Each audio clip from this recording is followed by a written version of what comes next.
So picture this. A country is celebrating a massive win, a huge sigh of relief that things are finally looking up. And then, less than 48 hours later, that celebration gets completely torpedoed by a multi-billion-dollar ultimatum. Now, this isn't some movie script. This is the real story of Mozambique, and it pulls back the curtain on a hidden power dynamic that's shaping our entire world. Okay, so let's get right into it. On October 25, 2025, the feeling in Maputo, Mozambique's capital, was just electric. The French energy giant TotalEnergies announced it was lifting its force majeure, which is basically a legal get-out-of-jail-free card for acts of God that had frozen a massive gas project for years. Everyone hailed it as a huge win for the government, a sign that things were back on track.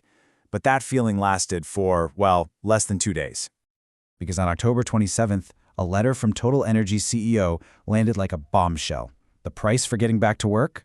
Oh, just a 10-year extension on their deal and compensation for their troubles to the tune of $4.5 billion. You know, the source material we're looking at today just nails it. It says, what was celebrated as confidence turned out to be an invoice, VAT included. This wasn't a friendly handshake to get things going again. It was a bill, a massive one, and it was pretty clear who was expected to pay. So you have to be asking yourself, right, how on earth does a victory party turn into a shakedown so fast? And more importantly, what does this wild story really tell us about the hidden machinery of how power actually works behind the scenes? To really get what's going on here, you need to see it the way our source material lays it out. This isn't just about a company and a country. Nope, it's a triangle. A really weird codependent triangle with 3 key players locked in a high-stakes game. So first up, you've got the Mozambique government. Their whole game, according to the source, is what's called the politics of relief. Basically, it's all about PR. They take whatever concessions they can get from outsiders, then spin them to their own people as these massive domestic victories. They're making dependency look like strength. Player number 2, TotalEnergies. And their strategy? Well, the source has a really fantastic name for it, corporate anti-fragility. And this is where things get wild. See, this company isn't just trying to survive chaos, it's designed to thrive on it. They literally turn political risk and instability into cold, hard cash. And then there's the third corner of the triangle. This one's a bit of a ghost at the table. It's the US government. They're not directly negotiating, but they're the ones setting the rules of the game for everyone else. How? Through things like trade tariffs that create what the source calls a coercive context.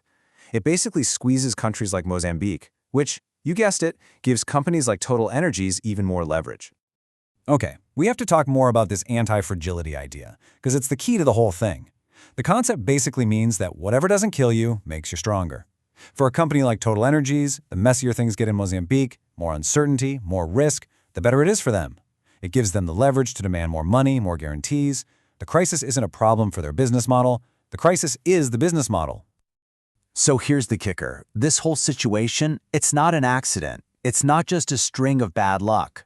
What the source argues is that these 3 players, with their different strategies, have created a machine that literally feeds on its own dysfunction to keep running.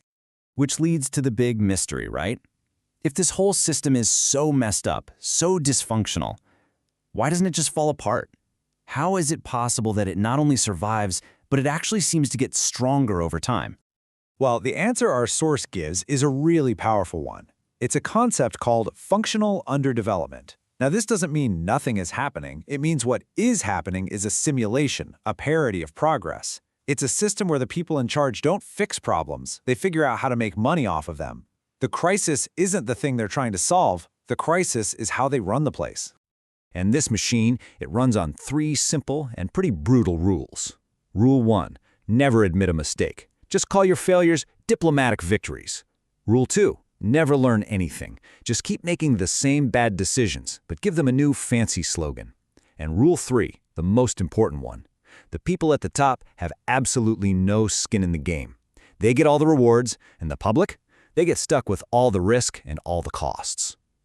So if that's the disease, what's the cure? I mean, how do you even begin to fix a system that's designed to profit from its own failures? Well, the source does offer a way out, and it all comes down to one thing: changing the incentives for the people in charge.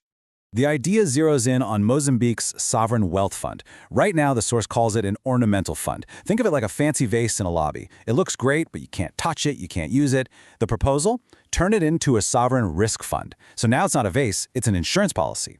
It serves as actual collateral. So if a crisis hits, the money to pay for it comes directly from that fund. And just like that, for the first time, the elites have real financial skin in the game. It makes stability profitable for them.